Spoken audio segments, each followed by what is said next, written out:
Welcome to the Fat Cats Rugby Podcast, bringing you candid rugby conversations, great interviews and insights into Ugandan rugby, and a touch of rugby in Africa and the world over. Fat Cats Rugby Podcast is a product of Fat Cats Media brand for all your audio-visual content needs and equipment hire. Hope you enjoy this episode.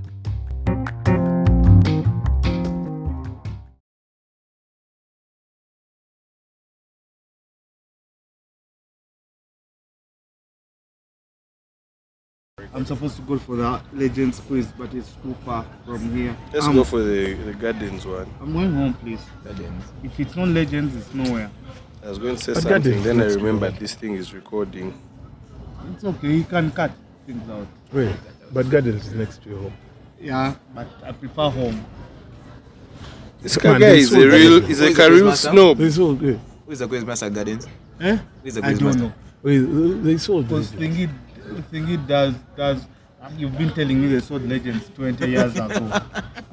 It's a running story. Yeah, it's a running story. Let it run. So it's not home. Zeno has I so said many issues. home, my home, Nali Housing Estate. All right. But Gardens is near your home. I don't go to any other bars. I follow Don. Don has a quiz at that place, Cayenne. What's that place called? Villa. The village. And the villa. Yeah, which Yeah. day? Gentlemen. Today. Ah, That's today. today, yeah. What do you think? Anyway, guys have been having interesting conversations here, just trying to This see guy if was they can getting drunk. get some after his pod benefit? plot. At the villa. We have very chaotic guests here, and for some of us, you'd think that if you came from Zimbabwe, you'd have an accent or something like that. But as much as things change, they remain the same. Welcome to the Fat Cats Rugby Podcast. It's been a minute since we've had this one, and with me sitting next to me, of course, is Cesar Nkunda, Cobb's faithful. He's managed to handle all his heartbreaks. He's a guy that can't be broken. And with us on the flanks, one was actually a flanker, but you can't tell now. Actually, both are flankers. One is still trying to play amongst the young ones. Zeno, Owora, Othieno, Sankara, and Keniga Abraham. Keniga, do you have a third or fourth name? Yeah. Because Michael. it's imbalanced at the moment. It's like this, actually. Yeah. It's Michael. Michael is my third name. Michael. And I thought if you were anyone going. ever calls me Michael, probably it's my mother or something. I thought you're going to give us some bougie things here. But anyway, before we get into the guest introductions, Caesar, it's been a number of weekends, a number of weeks where things have been happening. A lot of from the sevens transitioning into the international scene, transitioning into so many other things. How has it been for you? How have you been experiencing? It's been Kawa. My England is performing. We had a bunch of vets go to Kenya and put on a good display, which I enjoyed. Really. We had the 10th last weekend. My club hosted the 10th last weekend, which were for our first time of a tournament that is being revamped or started for that matter. We did well, and I believe it's going to get better. Pretty much has been international rugby and sevens. Our sevens players did well, and like they said, the project is still continuing. So far so good, really. So far so good. Okay, last time we were with you was at the airport, but you yes. did not continue with us to Harare. Where did you go? Because some of us have pre-planned activities. And you will see where I went sooner or later. I failed to mention what I've been begging for finally came to pass. Our 15th training team was named, and it's pretty a good 15th team. It's a good 15th team, and if we can support the coaching staff and the technical team for their plan in 2027, it's a very good bunch of players to call. Maybe then some of our fans will stop powering beyond people. You think you can be petty? Okay, you wait when they come for you. But anyway, away from all this chaos, just now discussing or just giving brief introductions about the gentlemen that we have with us. Starting with Keniga, Abraham. Of course, there might be a couple of things that I've missed because you guys seem to be very busy in a lot of things. Keniga has been a bit quiet of late, but one of the people that were part of Rugby Nation UG, one of the many media brands that have been in rugby, and I think later on we are going to discuss why many of these brands come and go. I think he's a surveyor, if I'm not mistaken. Quantity surveyor. Quantity surveyor. Okay, very interesting. Quantity surveyor. Part of a popular show that was on Kratos Rugby called Kasemiti and Stools. A Rotaractor. I don't know if you should be in Rotary now. Man. You're inactive. You've refused to transition to Rotary. Okay. And player became fan, became media personality, turned player again with Mongas and Django. I hope I've not missed anything there. And a Pirates fan, even when he denies it. Oh, I just have like it's what do they call it? You have a soft spot for something. Yeah. Yeah, but I'm an Ntebe person and I'm a Mongas fan. All right, and then on her right, a man who's He's seemingly... a smarkist. Did you put that? Oh, I'd forgotten. You. He's a weevo. Whatever you call it. Off air, we're having discussions about... I- We'll get into that There's a later. reason why those discussions were off. Anyway, then Zeno, Owora, Othieno, Sankara. Also, who do I know Zeno? Doesn't need an introduction. I also don't know. Man. We are losing You know that. that- The you know- guy is too known. When you bring out Zeno's intros, there are so many things that you probably could miss out that it puts you on a lot of pressure because he's everywhere and much. anywhere. You know, But like- from what I know don't know if it's still his current position. He was director of rugby for Chambogo. I don't know if that's still the situation. He's going to address that. He's CEO of some football team. Did you know that? I didn't know that. I had grapevine issues, but I don't want to indulge in that. He is part of Nyumbani Estate Managers, some of the best real estate people in the country. Also, one of the gentlemen from Kasemiti and Stools, which was on Kratos, and also part of Rugby Nation UG. So, Mr. Zeno, thank you for gracing us yet again with your time. I mean, you've joined that elite class of people that have been on the Fat Cats podcast more than once. Yeah, so I'm competing with you now for numbers. Thank you. Oh, by the way, it's my debut. You didn't announce that. Oh, man, we have so many debuts. No, I think in the world now I'm left with only one job and I'm doing it very well, and that is of being a father. Yeah, I think the rest of the jobs. How's fatherhood? I don't know. It's very emotional. It's something I'm not used to dealing with, and it's very shocking. But the rest of it, it's just seeing a new you or a mini you. Like you can get someone who is like you but not you. Like you know how like you're loud and you hear someone loud in the house. Who is that loud person? Then you have to remind yourself you're loud. You know, like someone gets like it's strange how it repeats. Like someone, my daughter got sick, and my mom comes up and tells me, you know, you're actually sick of something similar at that age. You know, so it's quite a crazy experience. I wish anyone and everyone could follow it. Yeah, But it's my joy. I think Caesar has gotten that message very well. But anyway, for those that are wondering, today we're not... And for clarity, I'm no longer director of rugby. Okay. I'm not CEO. I'm not. For this year, I've taken a hold on very many things. Like I said, I have one job and I'm doing it well. Yeah. So at the moment, I still do work with Nyumbani. Yeah, but it's something that is ongoing as we change our strategy.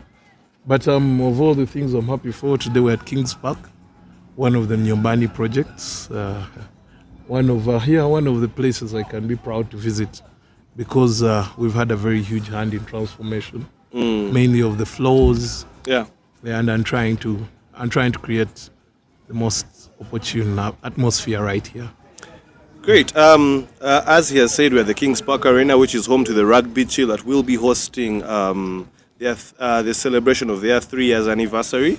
this weekend, which is also an Independence weekend. It's going to be quite the long weekend. So 2 days of epic action. Of course, Saturday having the party led by Vinca, and then Sunday having the touch rugby that is going to be culminated later on in the evening by Akadop Band. So the weekend has a lot in store, but you can see from our background, the bar area, the whole setup, there's of course going to be a whole different transformation for the weekend.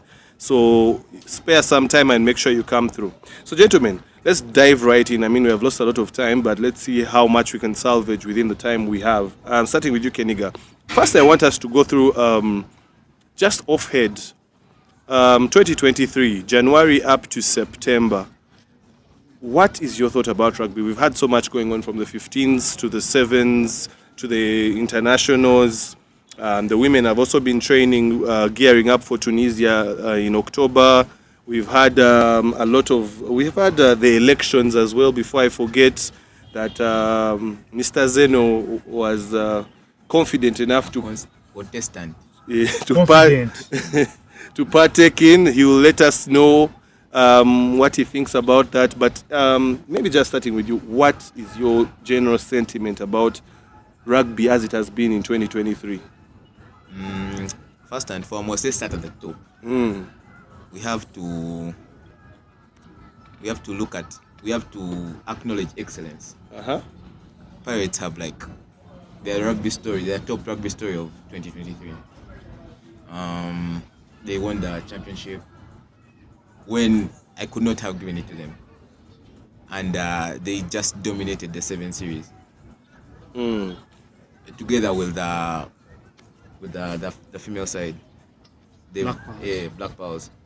So first of all, you have to recognize the institution that they are, and of course they've built. And if you go back from the last time they won the treble, is it a treble? Yeah, 2018.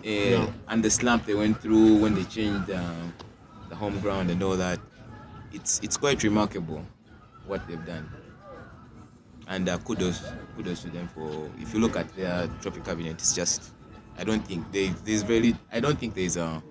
another okay, probably Hiddens could say it, but their trophy cabinet is quite. Hiddens' trophy cabinet is crazy. Yes, of course, crazy, yeah. There are a couple of fans that will say half of those trophies were doctored or engineered, but. Yeah, usually, of course, it's suffering from memory loss to say that. Nostalgia is good and all that, but I feel like those are just sour grapes from people that were unable to. Without heathens, without Cobs, there would be no rugby in Uganda. Without heathens, Uganda would not have turned into a dominant rugby force in Africa. I've had the pleasure of watching the Heathens from '97 and the Cobs from '96. For real? Yes, I've had. I had 2 pleasures. One, the rugby club was just a walking distance from my home, and it was a game played in heaven, so it was always enjoyable to watch. The Heathens have introduced the best aspects of rugby to Uganda, where the Cobs have provided consistency and style. That is what the work ethic the Heathens started with. The first batch of Heathens players I watched, Andy the Greek, Ian Walker. I think it's the first time I could say I watched the father and son. That's a rarity in Uganda. Zeno, speaking to them, I can barely hear you. What I'm saying is, it's the first time I've watched father and son. I think that is Liam and Ian. The beauty that the Heathens brought, the work rate they came with, the commitment to rugby culture, the first people to actually create a rugby club and a rugby club culture, rugby culture is a whole encompassing experience. The man, the body, the soul. It was Heathens. And without that, nothing would have been possible. Inviting the best players in the world to come and visit Uganda, Jeremy Gascott, creating an atmosphere that would have any rugby player welcome at any time. It's quite profound, and also opening the apartheid barrier of school to rugby and school, because Cobs tend to have a narrow way of thinking that never changes. If you didn't go to their schools, you're not invited. Heathens, if you want to play rugby, if you're good enough, You'll play. you're home. Welcome. If you want to stick around, even if you can't play, you're welcome. I mean, that's the Chadondo culture, and it's where everything we loud and shout out is because of them. Not that they introduced rugby here. They could be a very young team by age, but by culture and stamping, no team has produced more coaches, more referees, more administrators than the Heathens culture, and more down-to-earth rugby people. If there's a rugby club in Uganda that hasn't been affected by Chadondo and Chadondo, it doesn't exist. It just doesn't exist.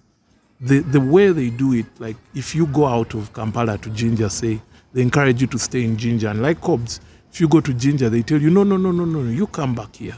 What are you doing there? I mean, Jinja Hippos was founded by a Chadondo member. Whereas you will never see those tentacles with the people across. Because I use them as a counterbalance, the yin and yang.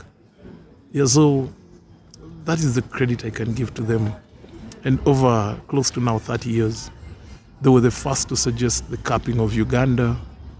It's an incredible, the trophy cabinet alone cannot tell you the impact that Heathens has had on rugby in Uganda.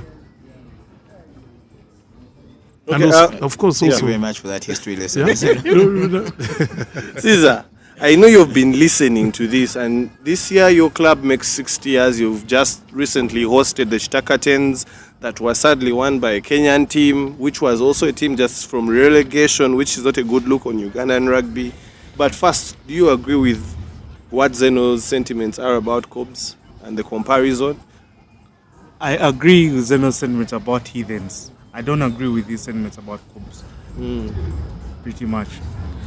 Okay, so But the thing also, credit to Edward Chitaka. I believe if he was around today, Cobs wouldn't look the way they look. I also believe so too. Chitaka was the first man to bully his father into securing a lease for Kampala Rugby Club that was eventually sold off again because of recklessness of some people from Cobs.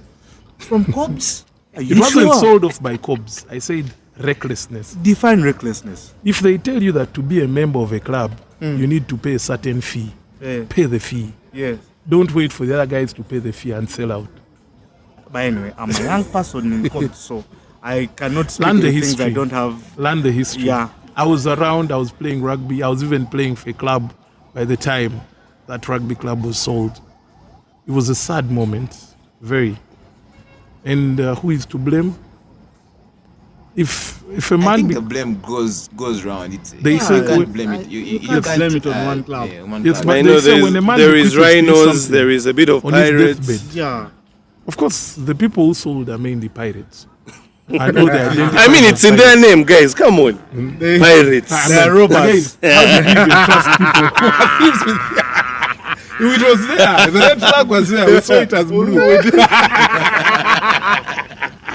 Oh my God. But anyway, guys, so as we approach to leave this particular topic, well, Caesar, I've not gotten your sentiments about 2023 rugby-wise. How has it been from where you see? A lot of things have happened. What are your thoughts? Well, I think so far so good. The Sevens have done really well. Sevens for a long time have held our flag high, and they've done really well. Of course, every year Philip happens to be our biggest exploit, but the Sevens have done well. Kudos to Pirates, like Keniga said. They've done well this year. They've really done well. They've dominated Sevens. Even when, but there's a name Hippos uses for my club. But even then, even when we had reasons as to why. But anyway, all that aside, Pirates are champions. They are in charge, and they Almost did well. in charge of They are- East Africa. They are the only. Okay, there's a before I finish. That Hippos handler, Hippos account handler needs to be awarded and get killed. Anyway, Pirates, kudos to them. They did well. They did really, really well. And our under 20 went to Kenya. They did what they could. And you see the system.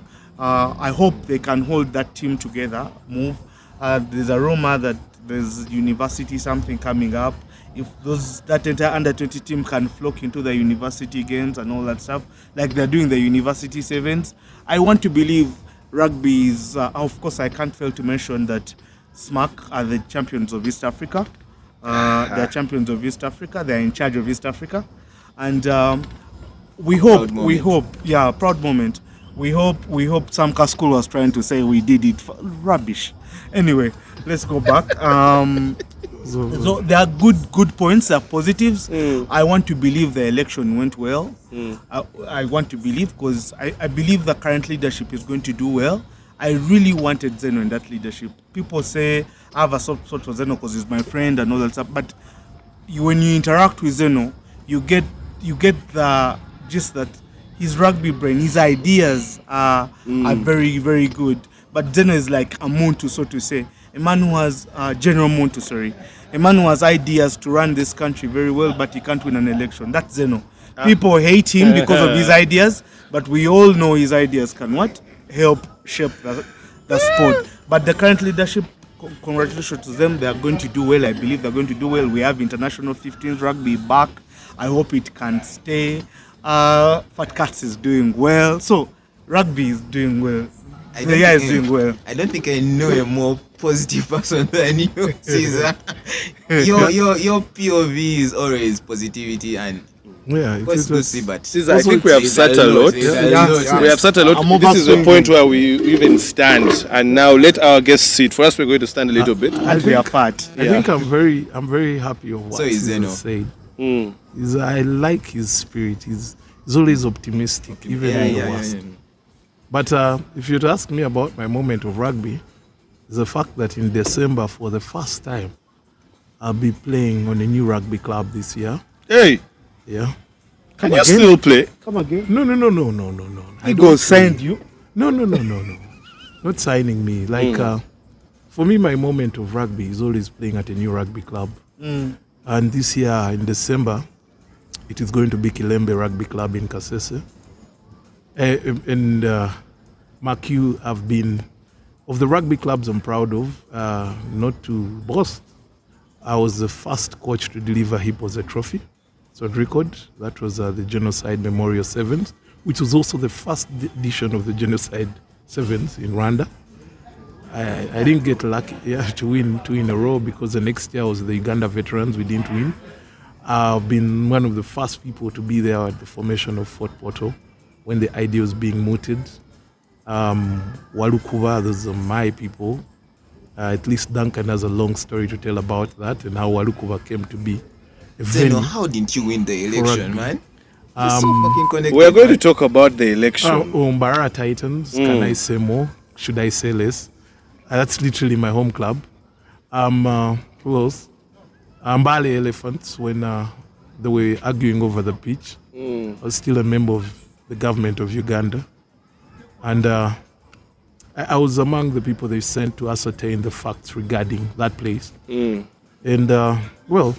if this year we get to play rugby in Kilembe, which was last played there in 1985, it will be such a pleasure to rehabilitate the clubhouse, to bring the poles up again in the traditional colors of Kilembe, black and white.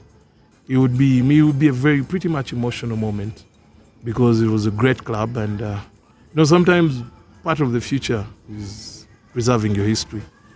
So yeah, for me, I think that's going to be my greatest moment of this year, like having a feel of the new rugby club. And it's always shocking by the time people get to know there's rugby somewhere. I probably already played it there. We can't wait to hear what's going to be, all the news coming in from that side. But for all those that are here, of course, we already talked about it, but you can see just the bar area there. We're definitely going to be zooming in and just giving you a bit of the trophy cabinet and the bar area of the Kings Park Arena. Where the rugby chill is going to be, the home of such actual a small trophy cabinet. Small. Current, but small. Where is your trophy cabinet, Cobbs? I've never seen a trophy cabinet. Usually when you win, someone takes it home. Let's not go there. Let's not go The there. trophies are there. You come for AGM and see. We don't even have Are we space to invited? sit. They told us we're never invited for your AGM. Only to vote, right? Yes. So, but anyway, we are not at our usual home. That's a Fred and Winnie B&B, and but we can still talk about it. Of course, it's a serene place in Kisasi where everyone gets the chance to have a getaway from home. If you have people visiting, still they can go there and enjoy the self-contained rooms, enjoy the barbecue, enjoy the chef that's at your disposal for whatever you need, enjoy the transportation in and around Kampala and Uganda in general. The numbers will be running on the screen, and for those in the audio, we shall leave them in the description. And basically, just tell them that a Fat Cat sent you for amazing discounts. So yeah, that is basically it. Zeno, let's start from this point. Elections, you stood, you didn't win. What are your reflections? You've had some time to think about it. I think first, how it happened was the mistake. I had no business being in that election. I was miffed. Last time when Chambogo failed to qualify, I felt I had a bone to pick with Olaro. Some people get motivation in positivity like Caesar. Unfortunately for my bloodline, I always pay my debts. And I was very livid at Olaro. I told him, I want you out and totally out. If it was possible, it was to send you to hell. And credit to Olaro, he's a really patient man, because I threw the kitchen sink at him. On a personal level, I told him very many things I shouldn't have. No, this is not an apology. I can't apologize to him. He's still the idiot he is. Well, he's an idiot, but he beat you in an election. No, Olaro didn't beat me. No, actually, it was. I just keep. Yeah, so I mix up those things. It was. I went in to just have to make sure Olaro is not there. So you were playing Chifiriza. No, I'd worked with Olaro at Mongas, and the one reason I stepped away, I was club captain, and there was a 10% commission on our allowance. And the racket involved his brother, and I highlighted it that. And then naturally I had to go, which was okay. I was not. So when it came to the Chambogo issue, a man I was talking to the day before refused to pick my call the next day. And then we ended up in court. All of us wasting money, emotions are up. So that was the moment I decided, you know what, anyone can be there. I don't even care who is president. I just don't want Olaro near. And credit to me, he started his campaign early. But every place he would arrive, I was already there. Because I remember he went to Mbale. He found I was already chilling in the bar with all the Mbale. And I told him, everywhere you go, I'll be there before you. And I have more clues on how this country works. And so when he pulled out, I kind of lost morale. But I'm the man who says, who will stand by my word? I said I was running. I even told Eric, you know what? I was never really interested in this. I already have too many commitments. Please have it your way. But Eric agreed with me. Then the next day he made an alliance with Tonchu. Then I told him, why are you making an alliance when you've already won? So let me give you a good contest to the end. So I downplayed the election. Totally, I didn't give it any time. For example, when Cobbs invited me, my response was clear. You people are not even organized. How will they will? I'm not coming for your business. When Pirates invited me, I told them, I'm running against your mate. So why would you invite me? You please vote your former chairman. When I contacted Heathens or Chadondo, the chairman, Tindi, whom a man I thought I was familiar with, told his committee I'm too hyper to be voted. At that moment, I knew my goose was cooked. So I took offense to that naturally. Tindi is a member of Chambogo and we've worked together. I felt he had really trivialized me. So I gave him my thought process, which is he's not a man worth working with anywhere. But I was very certain of one thing. All the upcountry clubs were going to vote for me. I knew it. Because I knew these people. I'm always with them. I play very little rugby in Kampala, or none at all. But I'm always out there traveling. When I'm bored, I take a road trip and I sit in a town. I don't like really drinking a lot, so I sit in the town and I object to if that. there's rugby, I know. I'm surprised to hear that Objection as well. if there's rugby, I'll play it, and that's how I find myself playing in strange places and playing with strange people. So for me, it was a pleasure, and I think the election was certainly and very directly free and fair. It reflects the will of how clubs have to run or want to run their agenda for the next 4 years. The catch is No, for the when last you time. say free and fair, you could say, I would not say free and fair. I would say legitimate. It was a legitimate It's election. a legitimate election, but free and fair is Did I it's lose? quite a loose term. Yeah. I lost squarely. Did I stand a chance? No, I didn't. It was for me. It was two objectives. One, to show that the dynamics of rugby have changed, because the 25 people who stood behind my back, which constituency is that? If Sechadondo had 12 votes, and they voted 12 as a block, Yeah. and someone from Kitgum came in to give me his 2, and then Mbali, because ideally on paper I had more clubs vote for me than they did for Eric, because if he won the blocks, Exactly. I won the standalone vote. So do not ignore that. It was a message from the people who are not often heard or who don't even. You see, it's easy for Caesar to assume rugby begins with smack and ends at Cobbs. But, or maybe for him, like he's told you, his achievements are the 7th team. I don't think Kilembe is dreaming of producing a 7th player for the national team next season.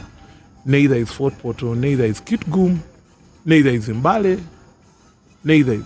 So, Yeah. what is the objective? What does it speak to? It speaks to the concentration of power when it comes to Not rugby. even the concentration of rugby anymore, It's the but the concentration concentration of of power. power. So, can I change that? No. Because even if you go up to world rugby, that's how the system works. Am I trying to Yeah. pick you guys right when you say that you feel like the concentration of power is centralized?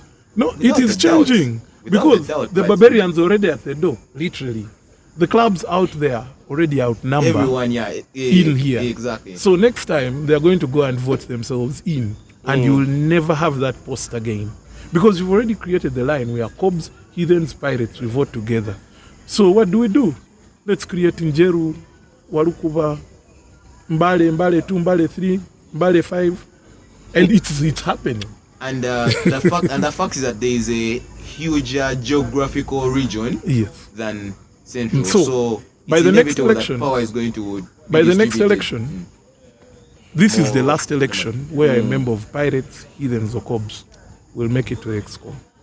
The next to be on that EXCOM, you have to be either charming or totally blank to club affairs, like you- Moses yeah. Magogo.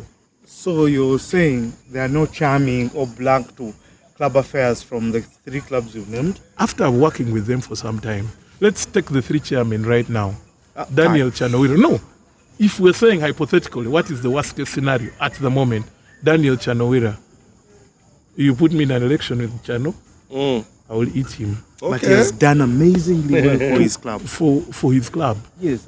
Again, You- you're you failing only do- to see the objective of someone in Kilembe today Concentration is of very power. different. Yeah, but you from see, the objective. why am I arguing like that, Zeno? Why am I arguing like that?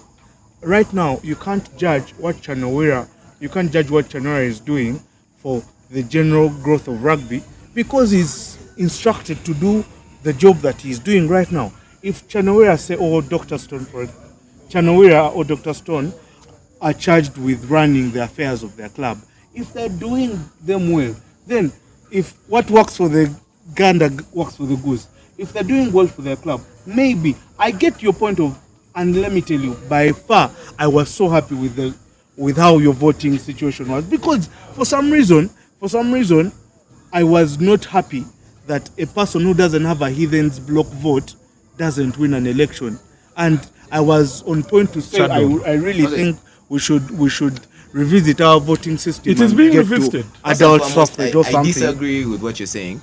It does what is good for Pirates is not necessarily what is good for Ugandan rugby. No. That's not what I meant. It's exactly what you're saying. I said what works for the gander works for the goose. If Owora has been charged with running the Pirates Club and he's running it well, maybe if he's charged with running, say, for example, the Nations Union, maybe he also has ideas that we might not know. Then we might not know. An election works. That is not how it works. And That's not how an I'm election talking about.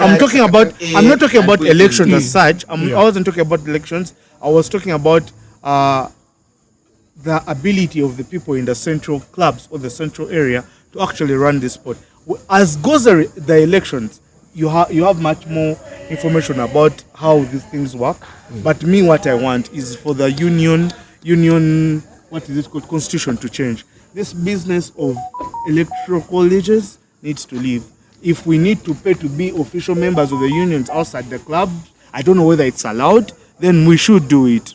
But what I'm saying is, what you didn't get is this constituency of this sport is no longer the familiar faces. That's what you lost. I say Daniel Owora. Of course, if Cobs vote Stone again, next season you could be playing in the championship. I think Stone by far is the most rigid and narrow-minded person I ever had to interface with in management. And given that they have had to interface with almost anyone. Oh my God. If you also bring Tindi, perfect gentleman, but there is no fancy. Do you think there's a level of spite in your comments? I feel so too, because we Let me remember ask you. the tweets. Remember those It's tweets. his opinion. It's his opinion. Yeah. Let me ask you. Very- I His said opinion. I have worked with, or I have had to work with. Yeah. I didn't say he's that Is man. that, yeah. I didn't say he's that man. I mean, if it's a club that gave him, there are two things. If the club gave him that responsibility, either they think like him, or he made a decision on a personal level. So I will take his decision as personal instead of blaming a club that is 60 years old for one man. And if Cobs, I know the IGM is soon, if Cobs actually do vote him back, they'll have created a disservice. You know, if Cobs forget their history is our history. It's not only them. Though they want to narrow it down to Namiriango, Sijui, who. But that is it. That is it. Cob's identity has always been closely linked to Namiriango College. Tight knit. It has been tight knit, but You should actually give them some credit for welcoming people like Caesar. Namiriango College's identity is closely linked to Cob's identity. No. Guys, Namiriango Rugby's identity. thank you. Namiriango Rugby's identity is closely linked. Guys, do not denigrate a club to a school. It's The cool, yeah. school I say is closely known. linked. The rugby, the school rugby, Of course, the club is much bigger than way bigger, than the rugby way bigger. If you look, okay, circle. if you look through the Cobs history, as Zeno has elaborately said, most of the people, the legends, are not really Namiriango players, but I because mean, the best Cobs player is not even from Namiriango. Alan Musoke. Even the most. Oh my God! The most Let's cons- have this discussion. Wait, the most consistent You guys. player from Cobs is not even from Namiriango. You said consistent. No, I said the best is Alan. Yeah. The most consistent is Victor. And they're I would not say even- Alan is the most decorated. Wait. But the I think best I'm player- getting new Wait. information. Victor Wadia is not from Namiliango. The most. can ask him. Why are you the lying? I don't know. Victor Wadia Ask should him. be. The most. Ask him. Anyway, we need to do some homework. First The of most all, talented you rugby come from player Entebbe. in Cobs has been Edman, and there is question about that. The most talented, yes. talented, PG. best, as in Yeah, you guys. talented. Talented. You with can't. talent. That's not a question, man. Alan, we're old let's enough. not go. Let's not go. We're all Alan, enough. go. Alan, Let's I would go. say decorated. Anyway, I would say I decorated. just wanted to clear that Bring- part. bring- bring- Did you ever talented. see Edmond play? Wait, in sports. Did you ever see Edmond play? Keniga, in sports, talent doesn't mean you'll be the best. And we have practical examples to that. Yeah, Do you yeah. remember Sebastian Desler? Yeah, The most talented footballer anyone could have said Could have and watched. seen. You do not know him. but still, yeah. Yeah, I mean, but all still, those Brazilians who came through, why don't we say Ronaldo da Lima is the greatest? there's a group of people that say he's the greatest. But anyway, Yeah. that is the There's case a- for there's a another day. faction, yeah. We'll, Yes. we'll There's a definitely faction, I have would say. another time where we're going to talk about that. But now, I want us to talk about this. Media in rugby and media in sports in general in Uganda. I mean, we have had Kratos, we have had Rugby Nation, we have had Rugby 256, we have had Ox Sports. I can name a whole 15 if it was a team to play. Yeah. But why is it that struggles? There is the start, the shift, and the job. And honestly, if I'm to be frank with you guys, it actually gives me nightmares sometimes. How to beat, usually it's a cycle of 3 years. Then afterwards, something happens.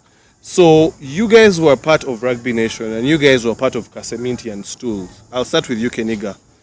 What is the problem? Or what is not happening? What is not really facilitating these organizations to really push their service for long? I'll just give you just a personal history. When what happened is that I like to read. I like to have information. So what pre-Rugby Nation, I wanted content about Ugandan rugby. Yeah. There was a void. I felt I searched everywhere. I went. All you would see in New Vision, you go to their website, all you find is like an article Well, the fans on are a also- Monday. The fan zone, they're doing a good job. There was fan zone. Fan zone was doing a very good job. Yeah. But I felt their content was it didn't go to the depth I wanted as a person. So I think in around when I finished, I'm an old man. I finished campus around 2013. I got together with a bunch of guys. Chanira was one of them. Moses. We met some random Friday evening, and I gave them the idea. The bullies of SMAC. Bullies of SMAC. So one evening we sat down and I wanted to start a sports magazine. We had the idea. We talked, but we were young men, and each one had their own goals. We didn't have the conviction wasn't there. The idea was there, but the conviction to carry it through was not there.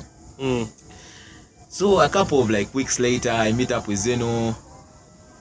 Yeah, and he tells me, by this thing called Rugby Nation, you can write something. And from the history of Rugby Nation, it was a couple of guys who had founded it. There was Daman, there was Asana, there was Luwum, Norman, there is Blaze. Blaze is currently, we spar a lot on WhatsApp about international rugby. Yeah, they had met, they were also high school kiddos, they had met, they were just thinking of something. So they had a platform. So when Zeno invited me to write, I'm like, oh, Khaled would write. So Zeno would write, I would write. There was a couple of guys. It was basically a newsroom run on a Facebook group. Everyone would watch a certain game and everyone would give their opinion. That is how it was, a labor of love, basically. You go, you watch, everyone says their opinion. So from the Facebook group, it's going to WhatsApp group. Yeah, and the entire group on Facebook started growing and growing and growing. I have to say, I used to look, that was the time when I think I had really settled in and started playing. I want to call it some serious rugby. I'd really look forward to those team of the week. I would look for it, and every time I was not there or not on the special mentions, I would ask myself, what did I not do right? I have this thing in my mind where I always replay, and I'd be like, what happened? What did I not do? How many times did you make it? I made it 3 times. Yeah, you made it a couple times. Let me tell you guys one thing. I actually want to address this. Some people do not know that there are a lot of average players in these big teams. And there are a lot of brilliant players. Not that I'm calling myself brilliant. That are in the small teams. How many times you made it? I chose my team, and I am a stickler for loyalty. Sadly, sometimes things may not go right. Pirates fan. Where is loyalty you're talking about? What's the evidence that I'm a Pirates fan? Okay.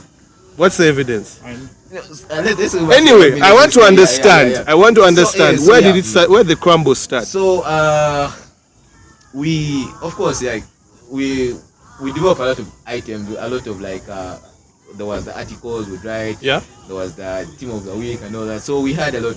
To run, now that I'm older, I get to realize this.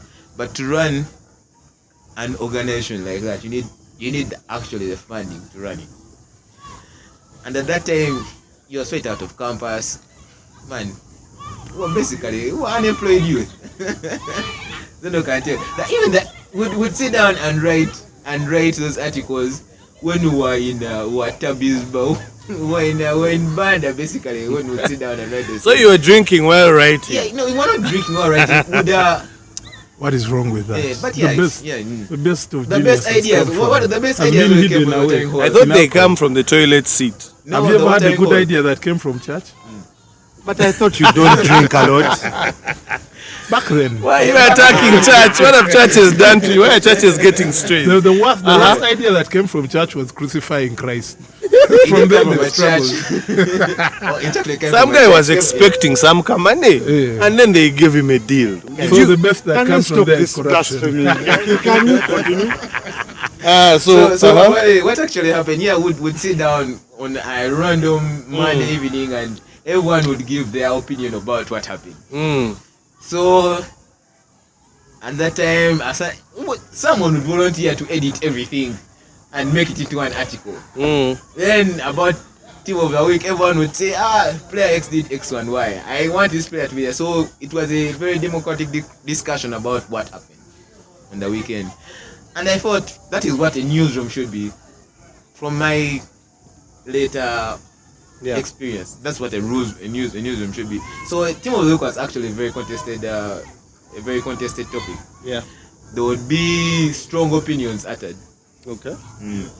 So that comes up. Of course, we are the height of the to run and like I was saying, to run an organization, like you need funding, because Exactly. these you're creating value, and so once you create value, there has to be a certain reward for the people. So yeah, we met around, we got around, we met a couple of people. There are people who used us for their thing and were never paid. We were young men. We didn't know what we didn't know. Just to put it into context, We didn't me know and what Keniga were the old heads at Rugby Nation. exactly. Yeah. Wow. And 10 years ago, we were 25. Exactly. Yeah. Exactly. That is Also, but like you said, we were very young. We couldn't even say we're ambitious. It was just the flow. It was a labor of love. And then for me, the biggest win was it was the first time. You see, most of us who came into Rugby Nation came from a position of not being seen. You see, rugby has its own set of apartheid. If you didn't go to Budo, Namiliango, or SMAC, you don't matter. However good you are. And these were guys who just felt it, like, no, we're not being listened to. And it's a struggle of age also. Every age group feels like they have to leave their own mark. So we're similar age. We had people as young as 14 or 15. For example, like the school games, they were being given correspondence by actual students. Man. So from the under 15 to the... So for us, as long as we guaranteed anonymity that nobody will know it's you, it was okay. And it was like there's anonymous. We just in for it. But I also think we picked too early and too uncomfortably. We grew too powerful too fast. Yeah, exactly. And then we grew too big that we had to be cut down, which was the rational decision, because we had started making decisions we shouldn't have been making. Money aside, but also questions we didn't know how to answer, because I remember one time when Niall especially invited us, and I think it was someone asked him, how are you going to help us sell beer? Oh my God, I didn't have an answer to that.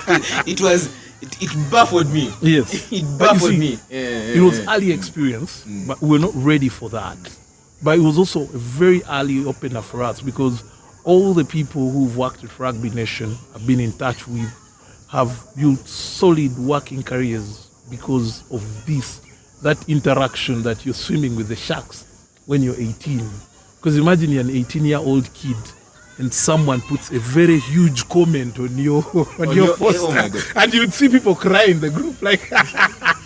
And the photographers were the first ones to encourage photography in rugby, and then all sport has just gone. You know, rugby set the bar for how sports has to be photographed in this country, and we were the first to do it. Set a bar about running a full-time. Kawowo came after us. Full-time social media. Yeah, and then we had that idea. But the good thing is we're young, we wanted to do it. And then I think we peaked when we hosted the first Floodlight Sevens after a long time. The concept of let's see the best team in Uganda if we balance it out. The concept of Floodlights was based on All-Star Weekend. Yes. So we just wanted it to be like a whole celebrity. Yeah, affair you don't and all have to be a co. You don't have, just let's see what you can what do. you can do, yeah. And then Tori was deliberate about it. He selected two teams. One of guys who played up, who played a team of vets and a team of kids, the Casitas. The Casita was their captain. Casito, a pillow. What they call this kid from Ginger, the one who could really run. Etwao. That's the team that won. That's a team that won. And Tori. By rounding a one. Those were very, very beautiful games, by the way. I must say. So those were beautiful for games. us, that was the peak of our power, because after organizing that, we were done. Remember the We first. organized, no, just to create, we organized it with a bunch of, there was like a whole team that organized that whole Yes. thing. That should But be given credit for us, after that, it was a struggle for what do we do now? Where do we go? Remember, we are talking now. Me, I'm 25. There's a guy in. No, at that time, I'm At that 25. time. I'm the old head. There is someone in my team who is 19, who is 17, who had to leave school to come and watch Floodlight Rugby. And what more does he want? He can't even fathom what next. Because we selected a team, the argument, and we were always writing it, that the Uganda Sevens, and I want to give a detailed analysis of how the Sevens program should evolve. So the analysis was, these old guys are there for long, but you remember those old guys were now my age mates. Michael, Bisho, Chikawa, those were my guys. We're having that argument in the group because me and Michael, these are my guys. No, you guys, the young kids don't know. Then our son on their side is like, no, you guys. You have to These see young Pepe kids play. are different. Bijik is the bowler. He thinks he is. Epilo is the man he thinks he is. Easy. So like, why are we quarreling? Let these guys play each other. So we set it up in a way that they would only meet at the final. And when they won, suspiciously, the next weekend, the same team appeared in Nairobi. They won. and you see, the craziest thing about it was, before we'd finished Africa Cup, the Olympic qualifier in South Africa, we'd finished 6th place. We just made it barely to the quarterfinals and stopped at the quarterfinal stage and headed to the plate and lost, I think, the plate final in the old format. And the next weekend, the Casitos, the Casitas are in their first Africa Cup ever. A pillow, a twau. Okay, Ojus was just. Yeah, it was just, you just come back from those two injuries. Ojus was not Ojus, yeah. Yes. Ojus had just come back from those 2 leg breaks. So he was now, this is the first time he was really ready to play. And Michael wasn't in that team. Michael was on the team. Michael was on the team. Michael was not. He didn't go to was the not team. on the dumbbell cheaters. Yeah. But No, he didn't go to the team that won the championship. okay. Yeah, so for the first time, we were actually in the group laughing about it. Like, oh, this was interesting to note. Manano. Manano was in that team. Yeah, so Such a brilliant player. for me, it was at then that we literally, you could see we had gotten to the top. We had no more motivation. From there, for me personally, when they banned me, I say, Oh, yeah. But by the way, I never spoke about that. When I think how Zeno was like kind of like team head for like Rugby Nation at that time, his opinion like really mattered. So when Zeno, that whole beer incident comes up, Zeno gets Allegedly. banned. Yeah, I think it's all allegedly. Yeah. Poured beer on it. He allegedly poured beer on a Namibian. Was it Namibian? Yeah. Yeah, a Namibian official. So I think Zeno fell out of love with rugby, and he left it. Like, Zeno had brought me into this group of these young men, And then he left you. and he left me there to swim alone. to swim alone. So for one whole year, Zeno was uninvolved in the management of the entire Rugby Nation. It was just a couple of guys were just trying to find a way forward about the whole thing. And by the way, from that day, I don't think I've ever written about rugby. From actually that time, I think I was banned in 2016. I have never written about rugby. Like, even when guys the only time I ever wrote was for the Chambogo website. The one game where my team manager felt like he had been cheated, and it was a game against Stallions in Chambogo. We won, but the injury count was so big, so he felt like no, Stallions played bitter, dirty. So he wrote an article, and the team manager sent it to me. I said no, let me just write it this way. And from then, since Rugby Nation, I've written one article about rugby, but I have written about very many other topics. I've written about barefoot geologists. I've written about Jose Chameleon. You'll not even believe it. So with Casamintian stools, what happened? Because I remember, as we're actually trying to close, because we need to go and have some beverages. I think there's a lot more we have to There's a lot more. We definitely need a part 2. So as the story with RINU Rugby Nation and thingy, a close link. So when Kratos comes up, Kratos had like the financial muscle. They come in and they're like, we want the best there is. They don't show it outwardly, but they have everything. They are broadcasting games. They had financial power behind them. There was word on the street that they had financial power behind them. So when you have financial power, when Man City comes for you, you're going to go for them. You want to play for them. That's only natural. As in, so Kratos comes in, and I think they invited Zeno for a podcast. One of their podcasts. They were the first rugby podcast. There was a rugby show in the day. Which one? Called Rock and Roll. Yeah, it was on NTV. It was called Rock and Roll. I don't believe in those mainstream things. I don't mean to attack them, but I don't believe in them. Okay. And the depth of their information. Eventually, everyone becomes mainstream as you grow. Yeah, exactly. So it was Rock and Roll. So when Kratos comes in and they have their podcast, it was Lewis who hosted it, right? Yeah, it was Lewis. Yeah, and he invited Zeno one time, and the podcast had like super views, what. Then some other time, Zeno, I think by that time was Rugby Nation, because before, by the Rugby Nation, even Lewis wrote Rugby Nation. Lewis has written for everyone in this country. When you look at almost everyone covering rugby today, at some point we trained them. Yeah. So let's go. Yes, so, Ruben, I trained you. So you also do some of No, he Rugby didn't. Nation. I want to ask Ruben a question. So no. So Okay, let me continue. So when they invited Zeno for the podcast, so I think he had the second. I viewed the first one. He had the second one, and it's like, by the way, these guys have invited me. You come. I'm like, man, I've not been invited. So Zeno is like, you come. I was like, yeah, I can take some time off work. So we had I went there, we did the pod, and it really worked well. So I think the head of the organization at that time called Zeno and told him, can you have your own show about rugby and all that? Yeah, and Zeno was like, yeah, I have to do it. I can do it, but I can't do it alone. I have to have someone. So that's when Zeno called me in, and at that point, I think our work with Rugby Nation was like really low.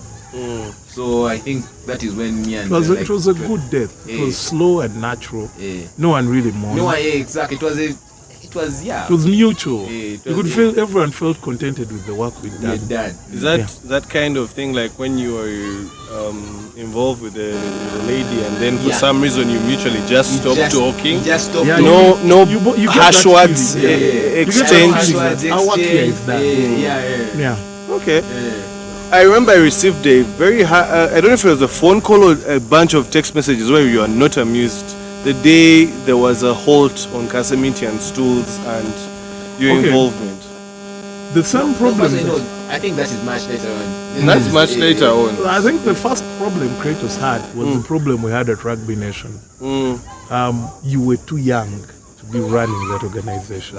To be having such power. Now, given biceps medium dark skin tone. Given what I know now, and also having been out of employment forever, and you know what they call rookie mistakes. I run a business. I work at Nyumbani. I make day-to-day decisions. And when I look at the decisions I made, say, in 2018, and I look at them now, I cringe that I'm the same person who made those decisions. When I look at now how I approach many aspects of, like you see how the government announces, we're going to 100% tax houses, and you're seated back knowing, okay, we know that. Government has to receive their taxes. Then you approach every of your clients and say, this is your tax plan, this is how it's going to be. You delay, yes, you make mistakes in business. And sometimes I've learned that patience is also a tactic, something I didn't have then. Sometimes at Rugby Nation, we're in a hurry to be the best. We wanted to beat Fanzone. But you see, Fanzone was being run by someone more mature than us. More mature. He's still around. We are dead. Was he, no, that's a seasoned operator, man. Yes. So I admire that kind of level. Now, for everything, when people ask of competence. me, yes, and I tell them, people. whatever you say about Tonju, he knows what he's doing. Because I have never seen him make a sport decision, even at the worst of times. He always makes the decision. He can delegate as many, but when the decision comes, and so there's something happened at Kratos. You grew too big that we were literally looking at Kawowo. In Kawowo... Kratos was before Kawowo. Yeah, Kratos was before Kawowo. Yeah. No, I can comfortably tell you. In rugby. Yes, in rugby, but Kawowo has managed to survive because of the same approach. It's a lazy approach. They're always beating the drum in the background. Also, it's not a lazy approach. When I've in my as I've come across more knowledge, it's what they call, they are playing an infinite game. Yeah, the infinite They are game. playing an infinite game. They will survive forever. Yeah, they will survive forever. Yeah. And they will be relevant forever. So don't worry. You be consistent, produce your one podcast a week. That's it. Stay. That is the bare minimum. But we're doing more than that. No, that is the bare minimum. Say it's back to the basics for you. When the worst comes to the worst. Even us, we're in business. When the worst comes to the worst, which client do I lose? Which client do I keep? And you know that. And for us, now I've learned that. There are clients I'll tell, I'm sorry, things are not working, go. And there are clients I'll tell, I'm sorry, things are not working. Give me time to sort it out. But I'm not letting go. So, yes, it is some of the things, like, now I've understood why when you get a venture capitalist, they attach you to a mature person to guide you. Because it's not about talent. It's never about talent. And okay, now just to speak figuratively, when people see the sevens team in Uganda today win, they forget it took Tolbert 12 years to win the Africa Cup. So in those 12 years, how many cuts and edits has he done to produce the team that you see? People think of it as an instant thing that one day we woke up and we're African champions. Fine, it was a new bunch of players, but we don't. You do not win on pitch. There was no system. Don't accuse systems. It's a one person. It's a one person operation. For sevens, I can tell system. you, It is a one person operation. Game. And the systems he put in place in his team. He hasn't yet put any There are no system in systems. place. I don't think there's a system. I think they're there, guys. Look at the nigga, some slack. Come on. I think there's some system. Again, it's giving him all the credit. It's giving him all the credit because For work he has done. the improvisation. The work is You the see- work. The work, of course, is excellent. Systems, But systems are bore innovation. Mm-hmm. They are bore improvisation because it's a threat to a system. yeah, Because when you always and finally, you cannot always out innovate poor policy. So Tori works under poor policy. He works in a system that just forces him to improvise every day. everything he does. So he he cannot say he's working. His excellence is like the 2 times that a broken clock tells the correct time in a day. Exactly. So it's not like the clock is still broken, but it will tell It its will time tell them twice. at least twice a day. Yes. So for me, and I get a lot of inspiration from the way he thinks and the way he works. I've never had a conversation with Toli, but after being in rugby for some time, and when I left rugby to go and manage a basketball team, I literally make them think the way Toli thinks. Like my team has the least resources in the league. We don't have +1 on, we want that player, we'll get him. No. 100% of our players are walk-ons. So for me, it's just about creating that culture, and don't mistake culture for system. You create a culture where we will come and do what we have to do. Because naturally, ideally, it is not favorable. For example, this time I was looking at our sevens team and only one player was born after 2000. That's a danger. In sevens. In 15s it's not. In sevens it is. Only Shimo was born after 2000. Meaning, ideally, the last time Uganda produced a sevens player could have been 2017 from high school. Meaning, all through universities in Uganda, only one player can play sevens. Is qualified to reach that level. Because there's only one player who is still at uni. Now, sevens is the game of risk. Who takes the risks? The young men. Our under 20 means our under 20 can't produce a sevens international pronto. If I was elected vice president technical, the first thing I would always emphasize would be, can players spend a minimum of 3 weeks, a maximum of 3 weeks away from their rugby clubs? I do not want you to tell me, for example, Cobs are the most affected by this, unfortunately. Bring your players, we want to put them in a national team training camp. No. I want consistent evaluation. One of the reasons Kenya Sevens dropped was their players were no longer playing domestically. The new bunch of players know what it means to represent both the home and the away. So here we have a bunch of players who literally are also now becoming that kind of thing. They no longer play rugby here. So we no longer learn from them. We no longer emulate their standard. Yeah? So I want, in the first game of a season, my 19-year-old kid in VAC to be facing Casito. Then mentally, these things check in, you realize, fuck, that guy is... You know, you leave school, you're the fastest kid at school. Then a 30-year-old is rounding you. Ooh, like, okay. I asked the coach, what the hell is that guy doing? Because the Casitos also were not good. We played the Bamburi game and he was crying that his hands were tired of passing. But now, his work ethic has now changed. He's a different player. He's a different player. Now, I want that to be the standard of difference. That even that the other guy in the team says, okay, one. And two, one of the reasons why our sevens look very good domestically, there is no young player playing sevens for all the clubs. I watch very few circuits. But you guys can bear me witness. Who are you seeing for the first time? You guys watched more rugby than me. Who are you seeing for the first time? Be it Mongers, be it Warriors, be it Cobs, be it... Who are you seeing for the first time? Sevens is ideally a 22, 23-year-old game. We use sevens to build our 15s team. We don't use sevens. We don't use 15s to build our sevens. The seven is not the epitome of yes, it's not supposed to be the epitome of rugby. It's supposed to be the start of rugby as you head up. So, who is young here? Do you look at Pirates and say, oh, they've given us, what they call this kid from UCU, the kid who's MVP in Chadondo? Kamiza. Jones. Yeah, but if I'm looking at a player in his third year of progress, and is now in his third year is when he's making the team at Pirates, means there's already a lot of lost time. Because those are 3 years of training. If I also train for anything for 3 years, I no longer have potential. I'm actualizing. Yeah? So I want, ideally, sevens should be used to blood players into intensity.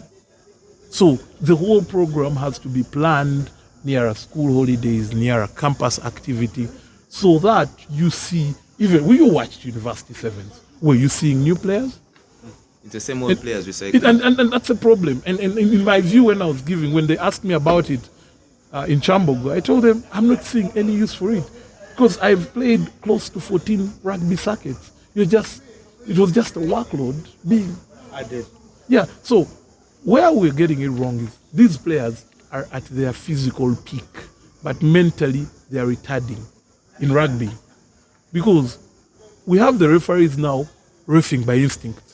When you see the guy going, you can see him even moving. Yeah. I can give you an example. Odiambo, the guy of Buffaloes. Every time he's on the wing, the referee moves there by instinct. Because the next thing that's happening is a high tackle. We can review all the facts, all the videos now. And it will happen spot on. So the referees are no longer even getting a new template to ref because they know the instincts of these players. And so it happens that when Liam stands in the middle of the pitch off the scrum down, what is he going to do? What is he going to do? He's going to kick. He's going to kick Cross the winger. kick the other side, right? So, I mean, even if we put Liam on the national team, yeah, it will not add difference. I saw Shimwa make very many mistakes in Zimbabwe, and I was happy because for once we had a player in the team who wasn't a machine. These sevens guys are very efficient. They can literally beat us and we don't see where the mistake was. Like, okay, why did we lose? And if we can't see where the mistake is, we can't revive. These guys are textbook players now. There's no adventure. They all go home and they all come back uninjured. The only guy who came off injured was Pius. Why? He's taken a long break from sevens. These guys know, we'll beat this one, we'll lose to the other one. Still a good result. We are all happy. Isn't that what is happening? Caesar, We there's need a, to evolve past that. Yeah. Now, if we're not having kids straight, I want a kid in VAC to be playing national sevens. Yeah? Then I don't want to be giving a 25-year-old a cap at sevens. Why?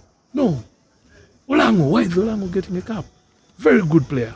But what do I need for 4 years? Because I want the player in the sevens program for 4 years, produce a super athlete. That's now when your second phase of the 15th team is working. You have a player fresh from sevens. Just to interject, Zeno, that speaks to the reward systems. If for the last probably 4 or 5 years, the reward system for a rugby player has been a call to the seven side. Yeah. You get it, eh? It is not. Test rugby is kind of irrelevant. It has taken a back burner. You get it? And that is that a systems issue? As a country, as a rugby union, is sevens our thing now? No, it's not. No. I want to say, yeah. Is sevens our thing now? So we need to review. We need to rethink what our priorities are. Is the sevens rugby seven sides the epitome of what Ugandan rugby is? We need to answer that question and not just as a yes or no answer. First, It should be in depth. I can tell you why it's not. Because the sevens happened by mistake. They were never in plan. Winning the Africa Cup was never a plan.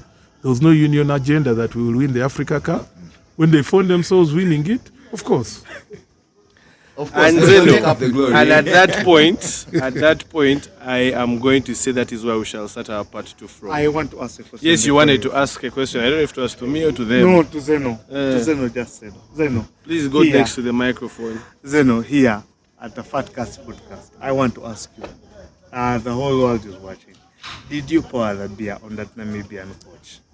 No, let me answer that. If you can answer that question, if you are allowed to answer, fine. If you're comfortable answering, kindly answer to the viewers, because I'm tired of everyone.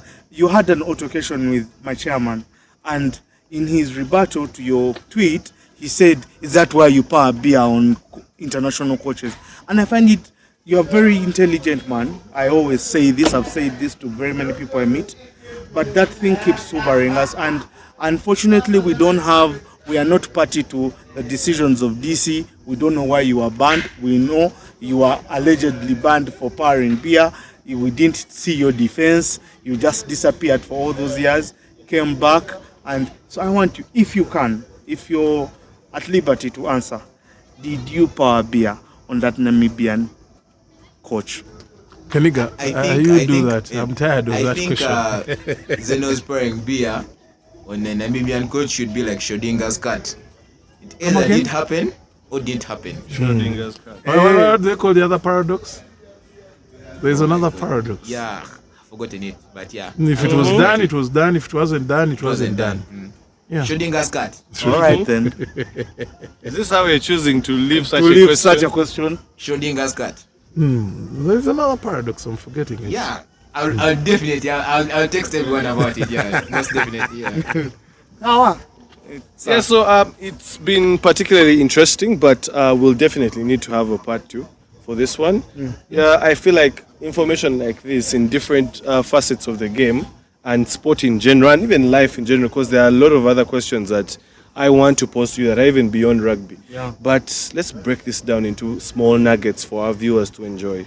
So at this point, we shall leave it at this. Of course, myself and Caesar, as always, Zeno and Keniga, we are definitely going to have to do this again. We might be, of course, if your schedules align, for this coming week, we might be at the Kickoff Sports Bar, if we agree.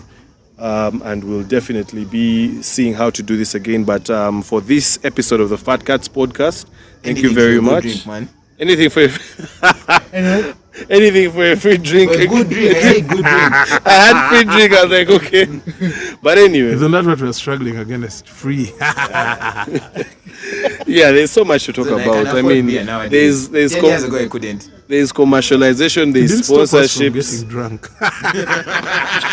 You don't have to buy beer to get lit. By the way. No, By we don't use if anything you else. ever notice the people that never buy alcohol, are ones that get the latest. I see you're creating support for these noob fellows by getting high without beer. So guys, thank you for being part of the Fat Cats podcast for today. I will see you next week. Cheers. And Caesar, man, contact Mike Ziggy for a mic.